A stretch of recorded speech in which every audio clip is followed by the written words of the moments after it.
Now, what is Dr. Berg talking about now? Eggs and butter actually helping your cholesterol profile? How can that be? Now, of course, if you have familial hypercholesterolemia, which is a genetic problem, this does not apply to that sector of the population. Also, if you are what's called a hyperresponder, this information doesn't apply.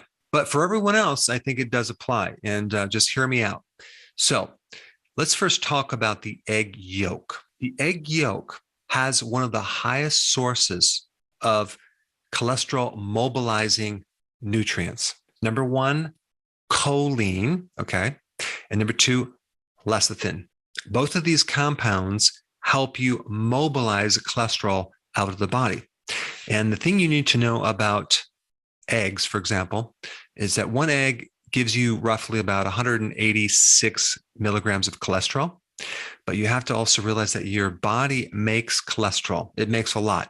It makes like 3,000 milligrams of cholesterol every single day. So if we look at 3,000 milligrams and 186 milligrams, there's a big difference between those two. And in that egg yolk, Mother Nature has provided the mobilizers of cholesterol. And I'm going to put a lot of data down below in studies, but dietary cholesterol, which means the amount of cholesterol that you're eating, is not associated with increasing your cholesterol. And that's kind of a counterintuitive, but that's just a fact. Also, there is no study that shows that consuming eggs negatively affect your cardiovascular system. Yet in one study, which is a pretty interesting study, it was talking about the two phytonutrients in egg yolks, lutein and zeaxanthin, which happen to improve the cholesterol profile in the carbohydrate restrictive group. So they looked at people on a low carb diet and how their cholesterol was altered when eating eggs. They showed a lower oxidative cholesterol reading. They also showed higher levels of the type of LDL that doesn't create a problem in your arteries. And this is basically differentiating the two types of LDL and the particle size. Okay, so you have the large buoyant LDL, and you also have the small dense LDL. In the group that restricted their carbohydrates, there is a much better LDL profile that supports healthy arteries. And the other thing that I found interesting about the study, they talked about lutein and zeaxanthin. Those two phytonutrients are better absorbed in eggs than they are in plants, which made me wonder about what about all the phytonutrients in beef? Would that be better absorbed? Well, apparently there's not any studies done on that, and I'll have to possibly do that study later on sometime. But the point is that animals, eat plants and they get these phytonutrients. And if we eat the animals, we indirectly get the benefits of some of these phytonutrients and the added benefit of just better absorption as well.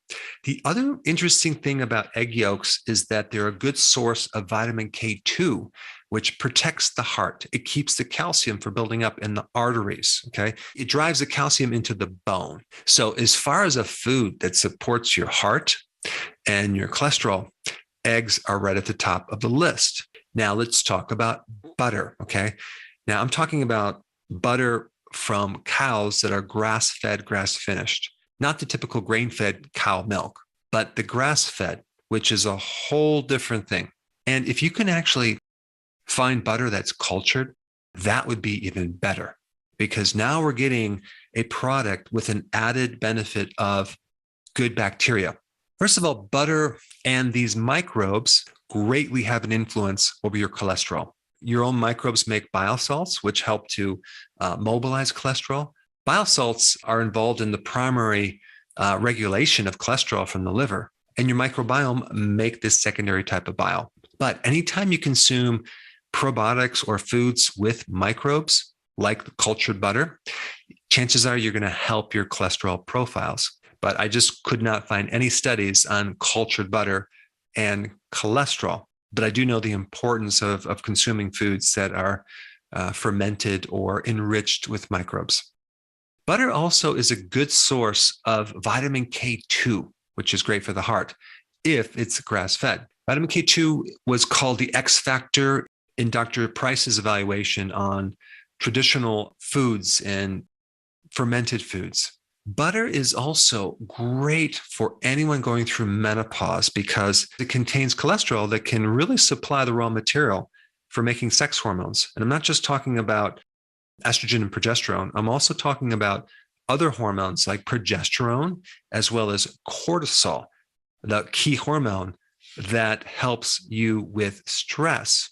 If someone going through menopause is trying to go on a low-fat diet, they're going to have a hard time with these hormones. And so just to remind you, for the 100th time, cholesterol is needed to make these hormones. Cholesterol is needed to make vitamin D. Cholesterol is needed to support all the cell membranes. Cholesterol is needed for your brain. And cholesterol helps your immune system. Cholesterol is needed to make bile salts, which is very, very important. And so this is why your liver makes so much cholesterol. It's needed. I'm going to list down below a study that was done. It was a randomized control study that showed that butter actually increased your LDL. And another study that shows there was a neutral effect or association between butter, cardiovascular disease, and butter and diabetes. I'll also include a link down below on the relationship between beta carotene in lowering your cholesterol. And if you're consuming butter from grass-fed cows, you're getting a lot of beta carotene. And you would see the color of butter being more yellow than white if it was loaded with beta carotene. But butter also has several other things that are very, very beneficial for your cholesterol profile. One is called CLA. And CLA has been known to decrease cholesterol, decrease inflammation, help you lose weight. And it stands for conjugated linoleic acid. The word conjugated just basically means combined with a protein. And then butter also has butyric acid or butyrate. And this is a small chain fatty acid that also has the potential to lower cholesterol. And it's used to help fuel the colon cells. So it's great to decrease inflammation in your colon. It's also been known to support leaky gut, and it helps to prevent the absorption of cholesterol in your intestines, which is interesting. Grass-fed butter also contains omega-3 fatty acids that can also have an effect on cholesterol. And there's some great research on ghee, which is clarified butter. They're removing the solids out of the milk and having just the pure butter fat, and its effect on lowering cholesterol, which is also very interesting. Exercise can also help you lower cholesterol. And if you're concerned about your cholesterol and you have high cholesterol and you want some additional things to do, I'm just going to rattle off a few things that you can start taking. Niacin can significantly lower cholesterol. Nattokinase is another remedy that can help lower cholesterol. Red yeast extract is another remedy which can mimic statins. And my favorite, bile salts, because bile salts can help regulate the mobilization of cholesterol from your liver. So in summary, I would not be worried about consuming eggs and butter if you have problems with cholesterol, if you're concerned about your heart. Just make sure that you have quality eggs, okay, and you have quality butter. Now, since we're on this topic, if you have not seen this video on eggs, which got a lot of views, I think you want to check it out. I put it up right here.